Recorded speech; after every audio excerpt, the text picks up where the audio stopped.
Some mistakes start as nothing more than a lingering thought. A harmless glance. A fleeting moment. But once the line is crossed, even in your mind, there is no turning back. And I had already crossed it long before I realized what I was doing. The quiet hum of summer filled the air, the sun casting long, golden streaks across the garden as I watched from the shaded patio. It was another ordinary afternoon, much like any other. At least, it should have been. But today, I was more aware than ever of the young man working in my yard. Nathan moved with an effortless confidence, his hands steady as he trimmed the hedges, sweat glistening along the curve of his forearm in the late afternoon heat. He was focused, unaware of my gaze lingering on him for too long. I told myself it was nothing more than idle curiosity, that I was simply passing the time. But deep down, I knew better. I was 53 years old. A wife. A mother. Someone who had long since settled into the quiet comforts of routine. My life was stable, predictable, a series of well-worn patterns I had followed without question for years. But lately, something inside me had started to shift, a restlessness creeping into the spaces between my carefully structured days. And Nathan had become the unintended focal point of that shift. It had started subtly. A passing interest, a casual observation as he worked. But each day, I found myself looking forward to his visits more than I cared to admit.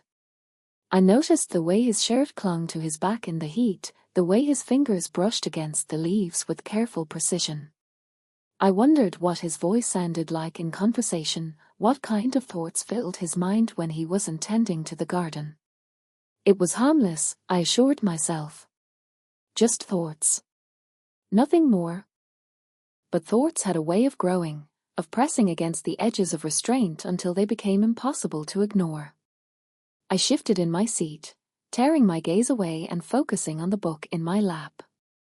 The words blurred together, unread. My fingers tightened around the cover, frustration curling in my stomach. I was being ridiculous.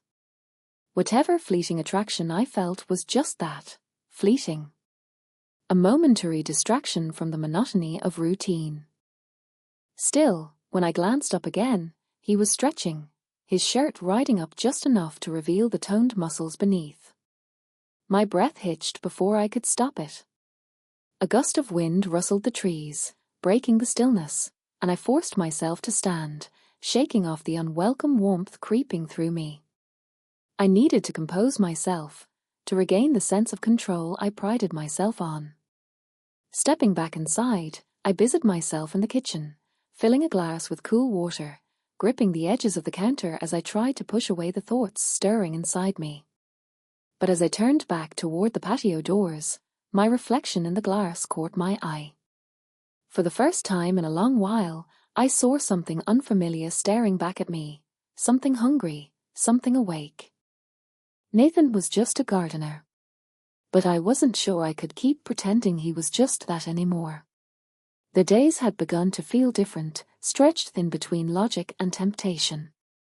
I found myself planning my afternoons around his schedule, making sure I was always home when he arrived, that I could watch from a distance without seeming obvious. It was a dangerous game, one I told myself I wasn't really playing.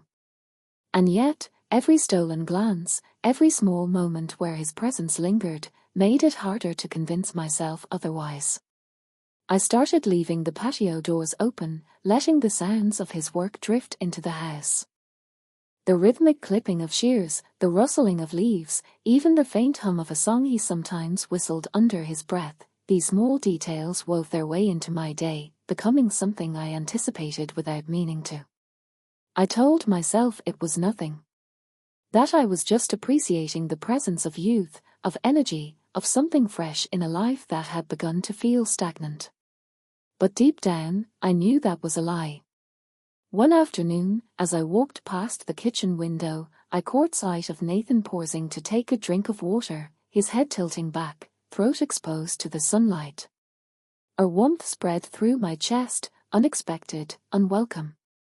I forced myself to step away, to busy myself with something, anything, to keep from letting the moment take root. But it was already too late. The thought had settled in, lodged itself somewhere deep, refusing to be ignored. I had crossed a line in my mind long before I ever dared to in reality. And I wasn't sure I wanted to step back, that I kept telling myself that nothing had changed. That my thoughts about Nathan were nothing more than fleeting fantasies, passing like a summer breeze. But with each day, they only settled deeper, taking root where they shouldn't. I started noticing his schedule, making sure I knew when he'd be here. It wasn't intentional, I convinced myself. I wasn't going out of my way to see him. But somehow, I always seemed to find time to be nearby when he arrived. The first time I approached him, it was purely by chance. Or at least, that's what I let myself believe. "Hot today, isn't it?" I remarked, stepping onto the back porch with 2 glasses of lemonade. He straightened, wiping the sweat from his forehead with the back of his hand, and smiled. There was something effortlessly charming about that smile, so easy, so natural. It wasn't like the polite, restrained expressions I had grown accustomed to in my household. "Yeah," he replied, taking the glass from my hand. "Thanks." Our fingers brushed for a brief second. Nothing unusual. Completely innocent. And yet, I could still feel the warmth of that touch long after I had walked back inside. After that, something shifted. Our brief conversations became a routine. He would talk about his work, about the best way to keep certain plants thriving in the summer heat, and I would listen, more intently than I should have. I noticed the way his gaze would linger just a second too long when we spoke, how his posture would subtly change when I was near. And then, one day, I decided to test the waters. I pretended I couldn't open a jar of preserves, a silly, old trick, but one that served its purpose. "Nathan, could you help me with this? I can't seem to get it open." He stepped closer, took the jar from my hands, and twisted the lid off with ease. A small, effortless movement. "There you go," he said, handing it back to me. I met his gaze, and for a fleeting moment, something passed between us, something I knew I should have ignored. But I didn't. Because this wasn't just harmless anymore. And I wasn't sure I wanted it to be. Days passed, and our interactions remained measured, careful, yet charged with something unspoken. The boundaries between casual conversation and quiet anticipation blurred more each day. I found myself lingering outside longer when he was around, casually stepping onto the porch under the pretense of watering the plants, fetching the mail, anything to steal another glance, another moment. It wasn't just me. I caught him watching me, too, when he thought I wouldn't notice. The way his gaze followed when I walked past, the slight shift in his expression when I leaned against the railing, pretending not to feel the weight of his attention. One afternoon, I stood at the kitchen sink, rinsing a glass, when I saw him take a break from trimming the hedges. He set down his shears, stretching his arms above his head, the hem of his shirt lifting just enough to reveal the taut skin beneath.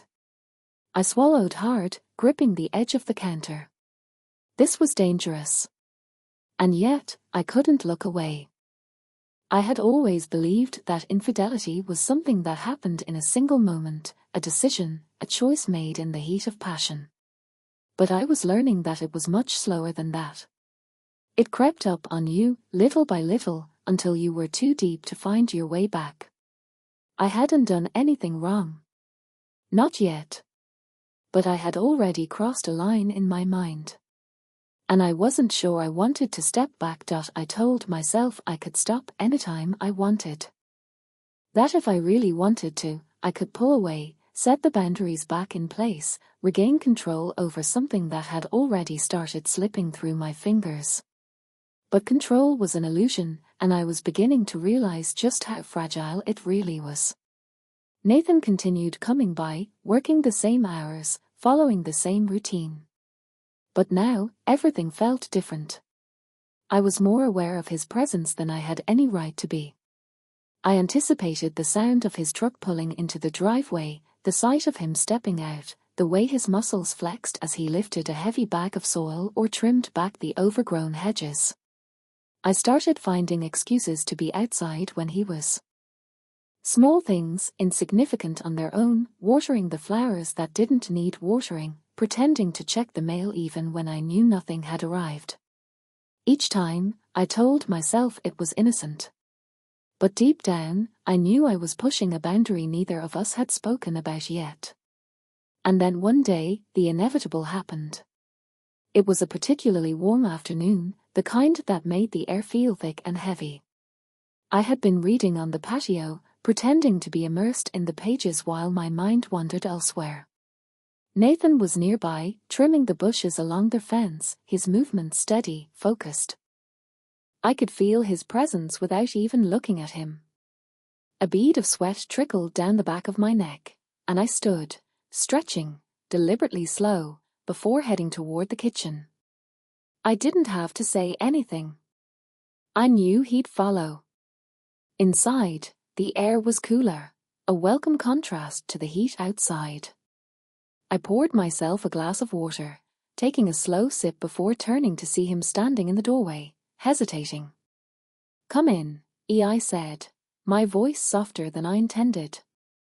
"You must be dying out there." He stepped inside, running a hand through his damp hair, and I handed him a cold bottle of water.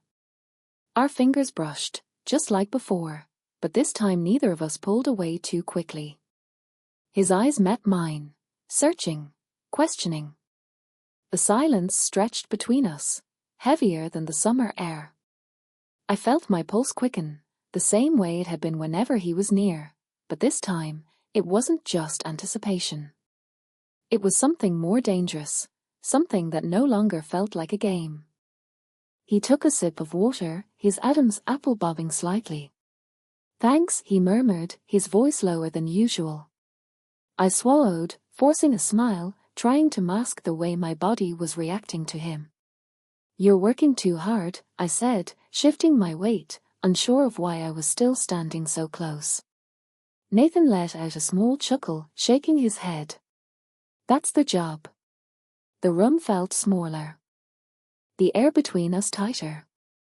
And for the first time, I saw something flicker in his expression, something I had been waiting for without realizing it. I should have stepped away. I should have said something light-hearted, laughed it off, moved past whatever moment had just settled between us. But I didn't. Instead, I lingered, letting the silence speak for me. And when I finally turned, walking away, I knew I had left the door open to something neither of us was ready to close. I told myself that what happened in the kitchen was nothing. A passing moment, a flicker of something unspoken that would fade as quickly as it had come. But deep down, I knew better.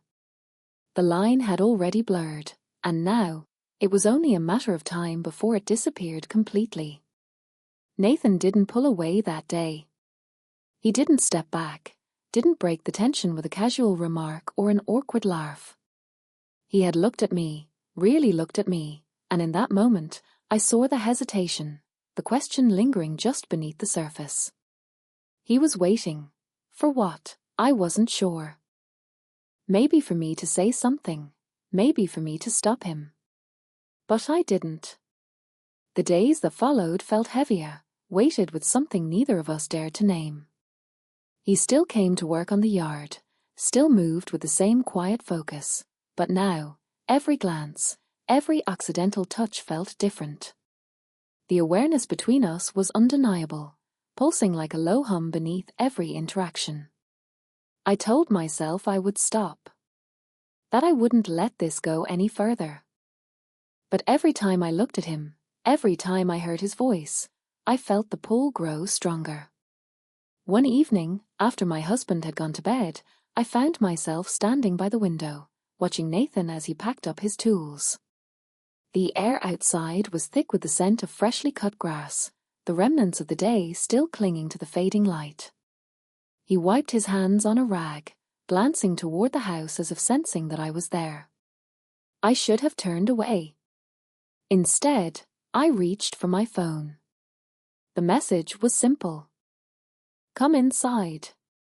I hesitated for a fraction of a second before pressing send. The moment the message was delivered, my heart pounded so loudly I thought I might be sick. What was I doing? What was I thinking? Seconds passed. Then a minute. And just when I convinced myself that I had made a terrible mistake, I saw him move. He didn't hesitate. He walked toward the house, toward me. I stepped away from the window, smoothing my hands over my dress, as if that would do anything to steady the storm building inside me. I heard the soft creak of the back door as it opened, the near-silent click as it shut. And then he was there. Standing just a few feet away, his breathing slow, controlled. We didn't speak. We didn't need to. The air between us was electric, humming with every unsaid word, every stolen glance that had led us here. I took a slow step forward. And he didn't step back. The space between us felt impossibly small, the tension tightening around us like an invisible thread pulling tighter and tighter. My pulse raced, my breath uneven. I could hear his, too, slightly shallow, unsteady. His hands clenched at his sides, as if he was physically restraining himself from reaching for me. My fingers trembled as I reached for the collar of my dress, smoothing it in a feigned act of composure. But my body betrayed me. I could feel the warmth creeping up my neck, the way my skin prickled under his gaze. He was waiting for me to say something.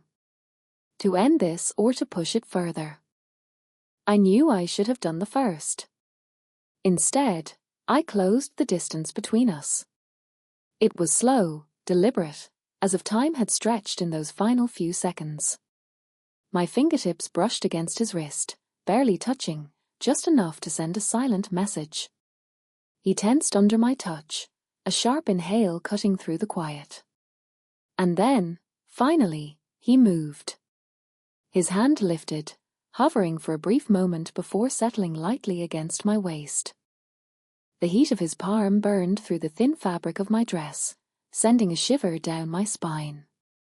"This is dangerous," he murmured, his voice low, strained. "I know." My own voice was barely a whisper, but the certainty in it was undeniable. I should have pulled away then. Should have ended it before it could begin. But I didn't. Instead, I let the weight of every unsaid thing, every suppressed thought, every lingering glance collapse into that one moment. And when he finally leaned in, I met him halfway. The moment our lips met, there was no more hesitation. Every stolen glance, every lingering touch, every unspoken thought had led to this. The tension that had been building between us for weeks finally snapped, and in its place, something undeniable took over. Nathan's hands lingered at my waist, holding me there, hesitant yet certain at the same time. My breath caught in my throat as I felt the warmth of his presence, the closeness we had been tiptoeing around for so long. For the first time in years, I felt truly seen, as if the quiet longing inside me had finally been acknowledged. Somewhere deep down, I knew that reality still existed beyond this moment. That choices had consequences, that this fragile instant of surrender would not remain untouched by the outside world. But right now, nothing else mattered. The room felt smaller, the air between us thick with something we could no longer ignore. My fingers brushed over his forearm, feeling the steady pulse beneath his skin. The awareness between us was impossible to deny. Then, the sound of a car pulling into the driveway shattered the silence. I froze. So did he. Reality rushed back in like a cold wind, stealing the warmth that had built between us. My heart pounded in my chest as I took a shaky step back, my mind racing. Nathan's expression shifted instantly, no longer filled with quiet certainty, but with realization, alarm. My husband was home. Panic surged through me as I grabbed Nathan's wrist and pulled him toward the back door. My breath was uneven, my hands trembling as I struggled to think. The weight of what we had done pressed heavily against my chest, but there was no time to dwell on it. No time to process the emotions colliding inside me. Nathan hesitated, his eyes searching mine, but there was no room for hesitation now. I reached for the door, carefully pushing it open just enough for him to slip outside. He hesitated for only a second longer before disappearing into the night, his footsteps quiet against the stone pathway. I turned, smoothing my hair, steadying my breathing, trying to erase any trace of what had just happened. The door closed behind me just as I heard the front door open, my husband's familiar voice calling my name from down the hall. I forced a smile as I stepped forward, willing my voice to remain steady. Nothing had happened. Nothing had changed. And yet, I knew the truth. I had stepped beyond a boundary I could never uncross. And no matter how much I tried to tell myself otherwise, I wasn't sure I wanted to.